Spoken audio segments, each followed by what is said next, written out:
Off igniters initiate. 7, 6, 5. 4-stage engine start. 3, 2, 1. Boosters in ignition. And liftoff of Artemis 1.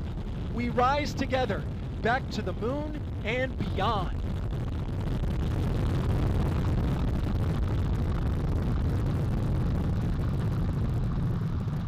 All 4 RS-25 engines on the core stage and 2 solid rocket boosters now propelling the vehicle at 128 miles per hour.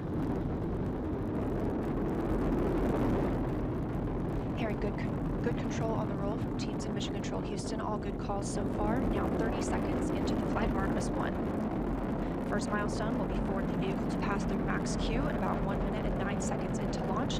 This is the greatest period of atmospheric force on the rocket.